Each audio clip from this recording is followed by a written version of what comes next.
భారతదేశంలో ఉన్న యువతీ యువకులందరికీ హ్యాట్స్ ఆఫ్. ఈవేళ భారతదేశంలో ఉన్న ప్రజాస్వామ్య రాజ్యాంగాన్ని అనుసరించి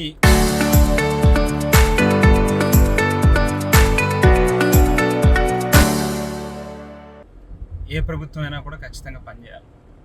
ఎవరికైనా అహంకారంతో కళ్ళు నెత్తికెక్కితే తలని నేలకి రాస్తాం అనేటువంటి ఒక గొప్ప మెసేజ్ని ఇస్తూ దేశంలో జరుగుతూ ఉన్నటువంటి పరీక్ష పత్రాల లీకేజ్ వ్యవహారం మీద యువత ఇచ్చినటువంటి పిలుపుకి ఆఖరికి కేంద్ర ప్రభుత్వం దిగొచ్చి ధర్మేంద్ర ప్రధాన్ విద్యాశాఖ మంత్రి రాజీనామా చేయాల్సిన పరిస్థితి వచ్చింది.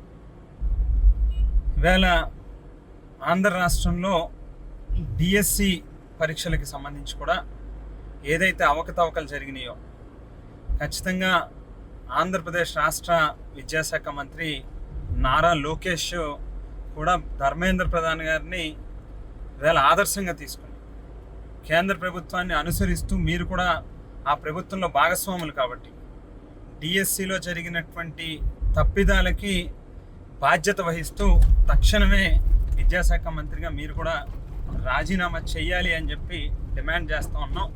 లేని పక్షంలో ఈవేళ ధర్మేంద్ర ప్రధాన్ వంతు అయింది, రేపు మీ వంతు అవుతుంది. రాష్ట్ర యువత తాలూకా ఆగ్రహానికి మీరు కూడా ఖచ్చితంగా బలవ్వాల్సిన పరిస్థితి వస్తుంది అనేటువంటిది గుర్తుపెట్టుకుని తక్షణమే రాజీనామా చేయాలని చెప్పి డిమాండ్ చేస్తూ ఉన్నాం. మరొకసారి యువత అందరికీ కూడా మరి చేతులు జోడించి అందరికీ కూడా పేరు పేరున హ్యాట్స్ ఆఫ్ చెప్తా ఉన్నాం.